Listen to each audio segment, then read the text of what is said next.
think I'm live. It's never so clear. Yes, I think I'm live now. Okay. Okay, I think I'm live now. My dog just squeezed himself behind me. I had changed seats because he was snoring. But when I changed seats, he changed seats with me, and he's now squeezed behind me. I'm reading out of Lydia. Lydia is the story about a reincarnation, and it is book 2. Book 1 is Bliss After Life, which starts with the death of Bliss, who passes away after her 95th birthday.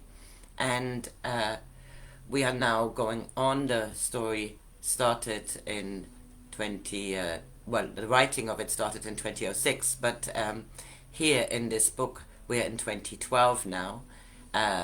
We have followed Bliss into the afterlife, and we have observed the beginning of a new incarnation, Lydia, who is now born.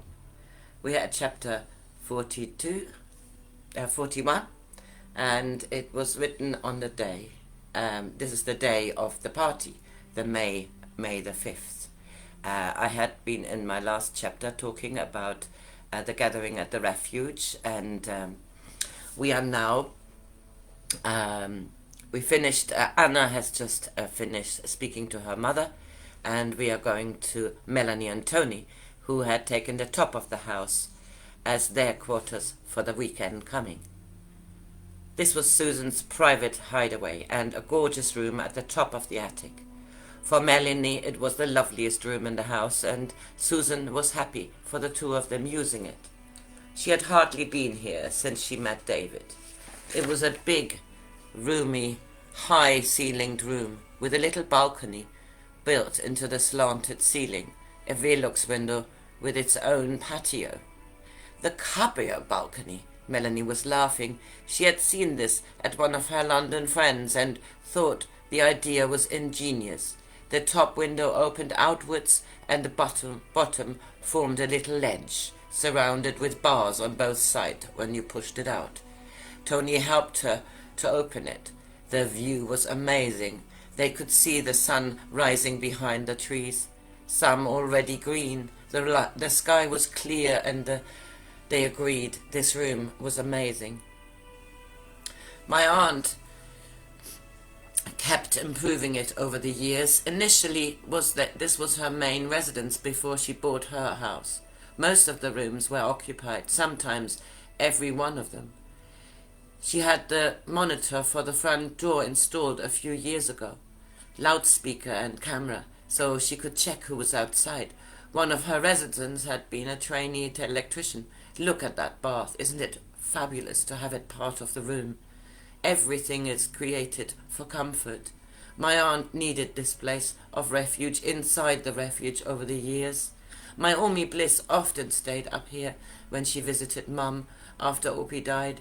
She loved coming to London on a visit.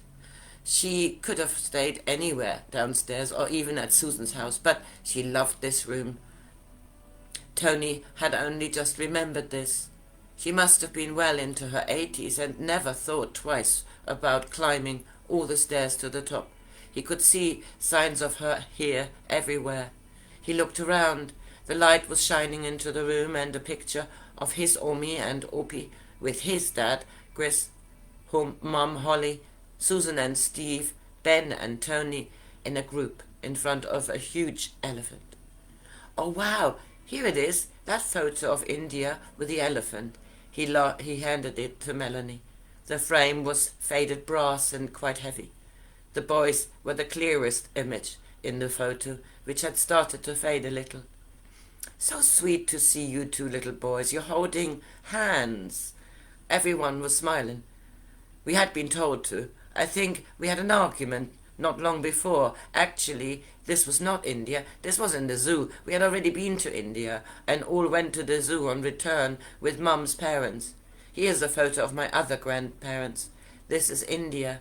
He handed her a little photo of Steve with the boys on his arms, Susan and Holly next to him with the elderly parents in the background. Melanie felt the bond of the family in these photos. They had been here a long time, a little dusty, but Susan's life was so busy, this room was rarely used now.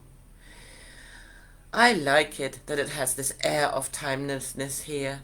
Melanie looked around. There were all sorts of books on the walls. The bath was a stand alone, and she suddenly felt it would be absolutely perfect to start the day with a bath big enough for two. Tony had already read her mind and started to run the water. They closed the balcony, and Melanie made them a tea. What an amazing room to make tea and have a bath in the same place, she thought. Faye and Ben were deep asleep. Lydia had woken in the night, and Faye had paced around with her, eventually taking her between them. The sun was shining into Lydia's face, and she yawned loudly. Faye stirred and opened her eyes. Her daughter was staring at her. She smiled, and Faye smiled. What a way to awake, she thought. Lydia was touching her mouth and eyes, and Faye did the same to her. They just laid there, gently touching each other's faces.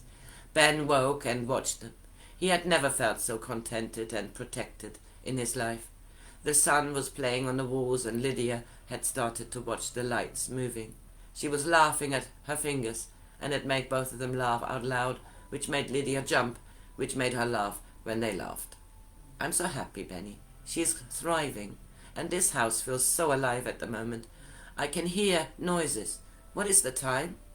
Gosh, it's 9 o'clock. Shall we get up? I cannot remember sleeping this long for ages. I was up for a while. You didn't really stir. I went next door. No one is in there. And we paced around for a while. Easiest to take her to bed in the end.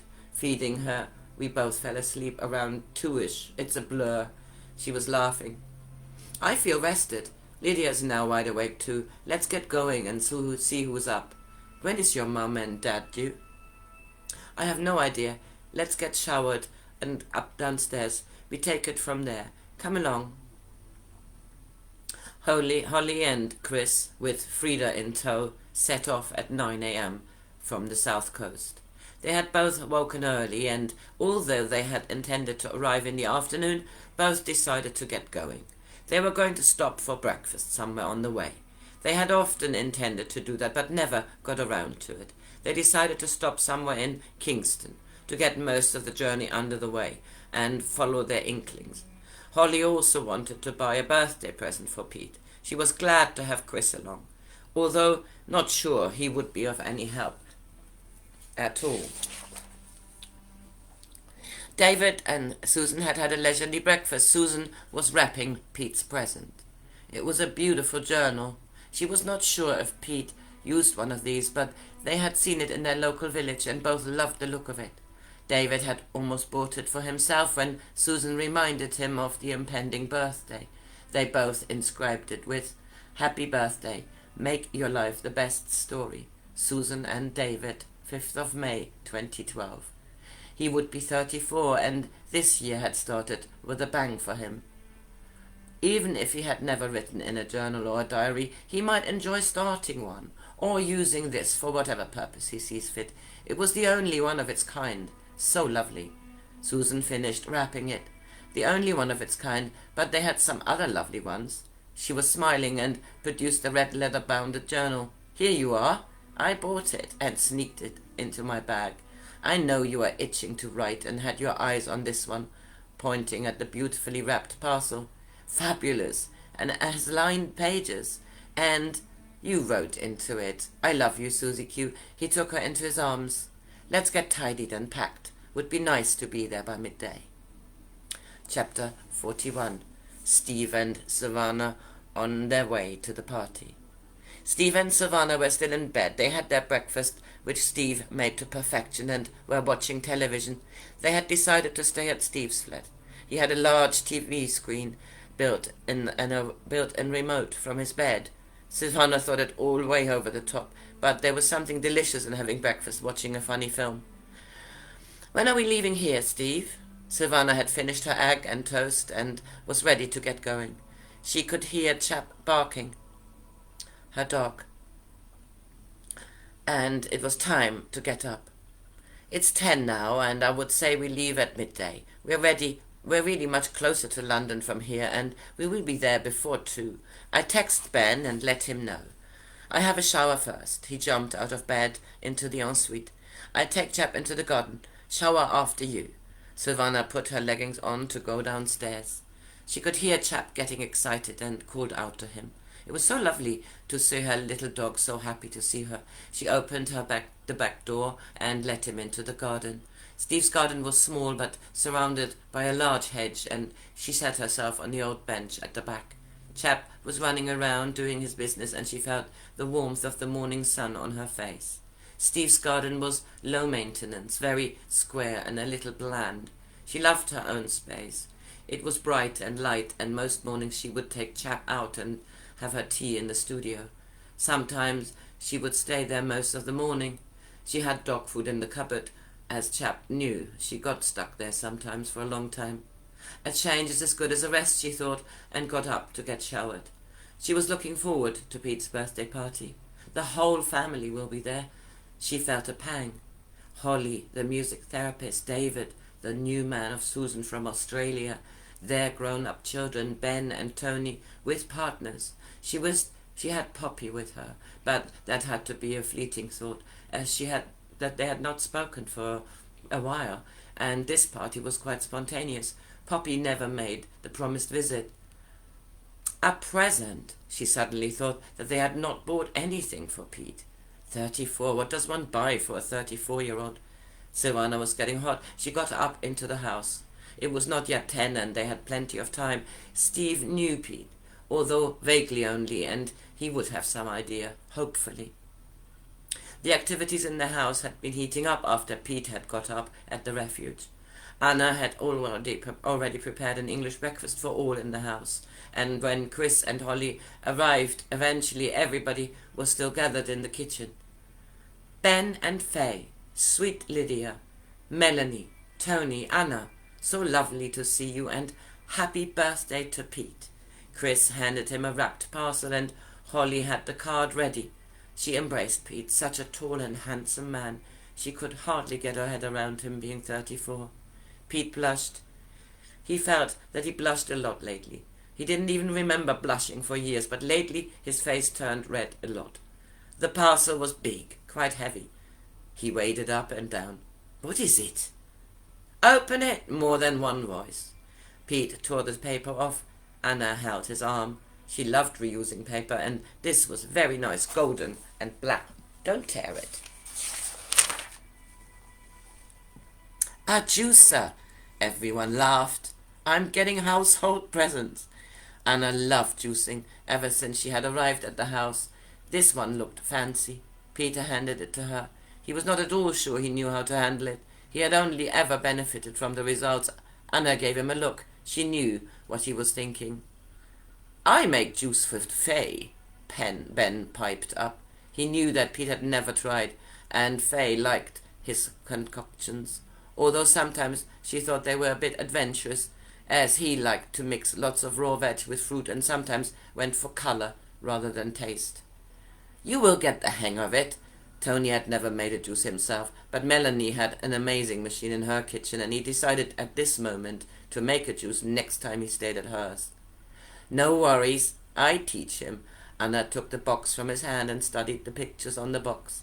This looked all quite logical to her, and she was glad she was going to have a juicer in her own quarters. Pete looked at her, raising his eyebrows.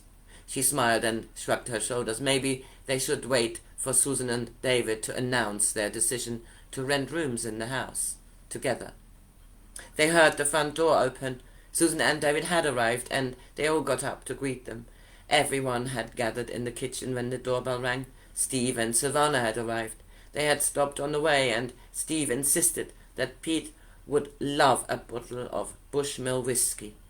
Silvana was not sure at all that that was a good present, but she could think of nothing better. She was reassured when everyone was cheering after the wrapping was removed. This is a drink for celebration. Susan took Pete into her arms. It had been a bit of a tradition when they were boys, when they were getting older. They had one evening all sat together, and Chris had produced a bottle of Bushmills to drink with Holly and Susan when both boys had finished their GCSEs. A tipple to toast the success, and somehow it had stuck. You told me about that. Steve smiled at Susan. The times of exams had not always been easy, and she remembered telling him about the occasion. Her parents had still been alive, and her dad had adopted the tradition in no time. He liked the whiskey, and Omi loved it, with a piece of chocolate to go along. That first bottle of celebration never made it to the next day. The boys had a taste of it, but the three of them continued after they had gone to bed. Her parents had arrived later that evening, and her dad could never say no to a whiskey. That brings back lovely memories. Let's open it now. Pete screwed the top, and Chris gave him a look, smiling. I love that noise. Something Opie Michael used to say. Everybody started laughing, and Susan went to get little glasses. This bottle would not last long, with 8 of them holding out the pretty schnapps glasses she had put out. Melanie and Faye did not fancy any, but the rest of them wanted to be part of the toast.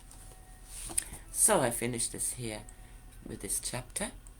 I hope you have a very good Sunday.